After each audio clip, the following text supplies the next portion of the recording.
Hello everybody and welcome back. Today I've completely modified the setup. We've moved to another room, gotten a couple upgrades, and I'm going to walk through those real quick, and then we are going to go for a quick flight in an RV.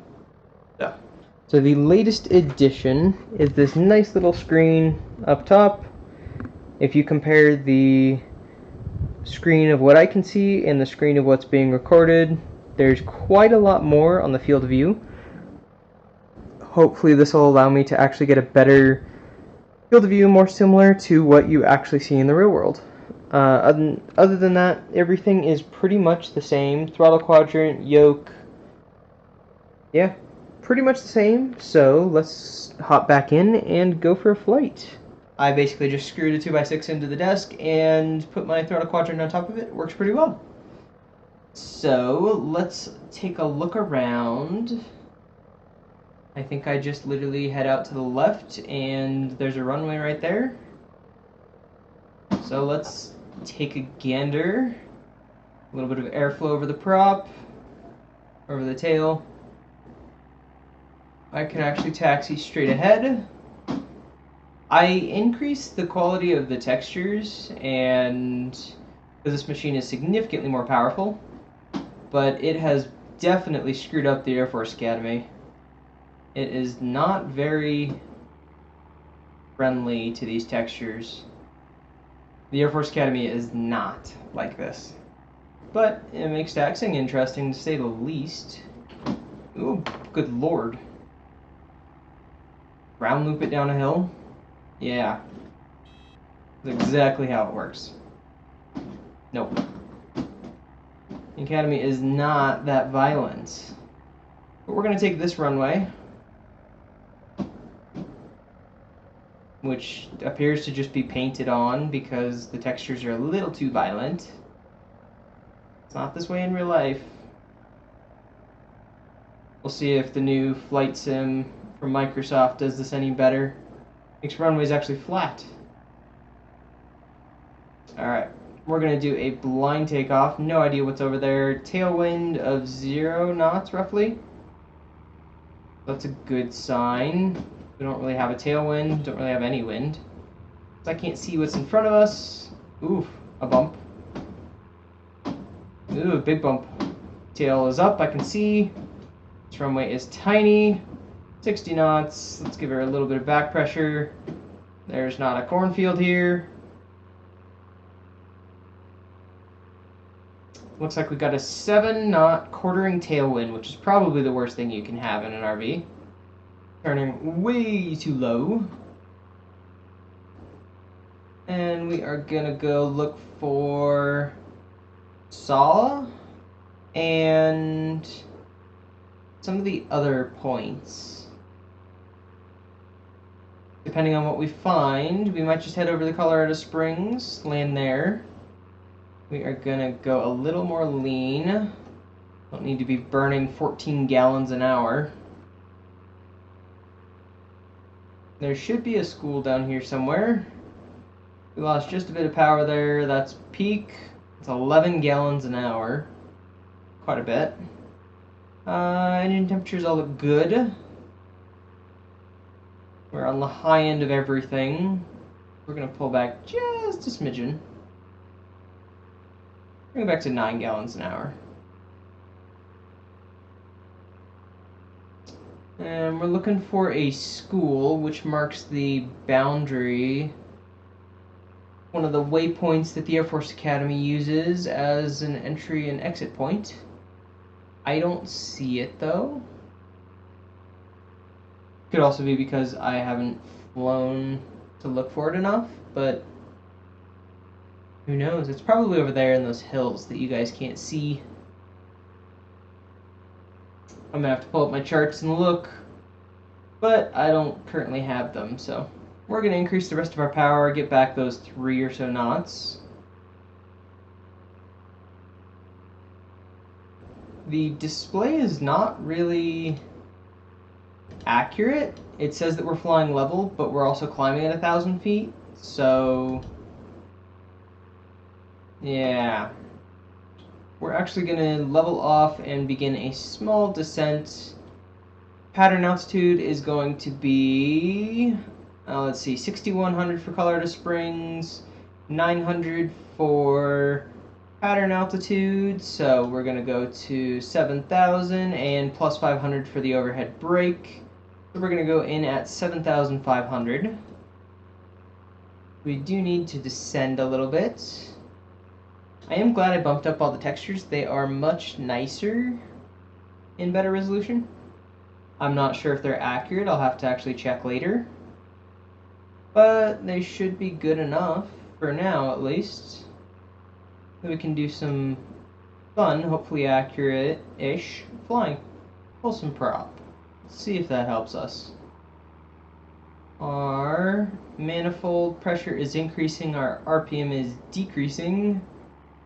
Our speed is also decreasing, but our fuel flow went down in about a gallon per hour. And our speed really didn't descend much, so yeah. I don't entirely know what that bar is for down and up. Alright, we are about 1,000 above the altitude that we want to be at. We're going to go prop full, so gas is not on the fullest tank. We're going to go gas on the fullest tank. Undercarriage is down and locked. Mixture is leaned for power. Prop is full forward. Seatbelts are probably on.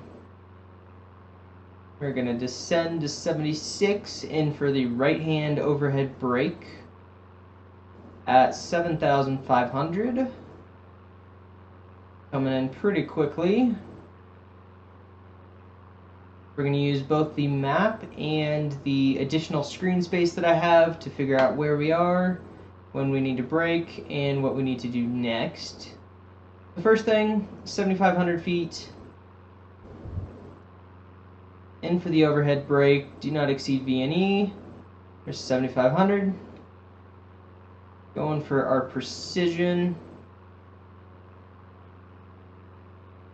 Much easier than the real thing. You can actually feel all that wind. 18 knots, left to right, 45 degrees, mostly headwind. Landing on the cross runway would be the best idea, but that's not exciting, is it? Alright, so the first thing we're going to do is a right-hand overhead brake down to 7,000 when we are midfield. A little low, but not bad.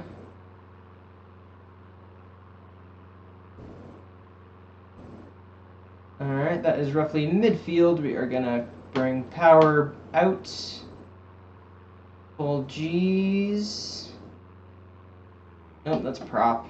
I keep thinking about carb heat. Use some trim to help us. We got a tailwind going now. We are roughly on a downwind. We're almost at 7,000. Go flaps 1. That is 7,000. We are at the end of the runway. Let's begin a 300 foot per minute descent. It'll be roughly a 7-degree angle of attack. Once we hit that 45 degrees, a little more power needed. Coming down a little too quick. So we're going to turn a little bit early, add more power. We are going to keep it in nice and close. Went a little too quick. Yeah, it's a 9-degree angle of attack. Way too much. Adding a lot more power because we are going way too slow. Let's do flaps 2. Flaps to landing. That's much better. That's a 6-degree angle of attack. We should be able to land with this. Although we are coming down very quickly. So we want to keep enough power to maintain about 7. Keep it trimmed. Alright, all we're doing is left and right.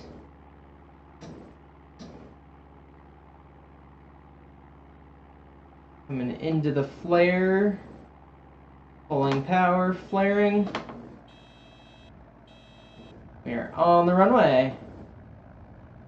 Not bad if I do say so myself. This handle's much easier than DCS. Try and keep it in the middle. The 9, I think that's 9,000 remaining. Breaking a little bit, but not too much. I broke too much. Doing 16 knots, they're going to get mad at us if we don't clear the runway pretty quickly. Let's give it some speed. Couldn't really see the runway exit. There's 8,000 remaining. We definitely didn't need to use any brakes. Now we have to accelerate. We're going to follow that yellow line. Pulling power. It's a little different looking up at the screen. Not bad, not good, just different. Kind of has more of a movie theater seating vibe. Let's see where that yellow line turns. Right about there. Let's go see if we can follow that.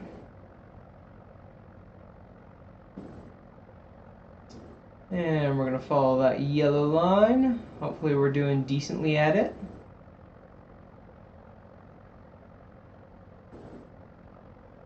We're going to cross the hold short bars. Nobody coming, so we should be plenty good to just ease it over the bars.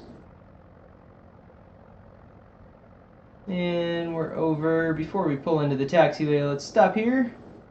Make sure there's nobody coming. I am going to be calling that. We don't really need to do any taxiing. But that was a lot of fun. Kind of neat. Interesting using the new setup. Let me know what you guys think of it. If there are any other improvements you think I should make. Or any other flights that I should do. So definitely let me know in the comments. And we will see you guys in the next video.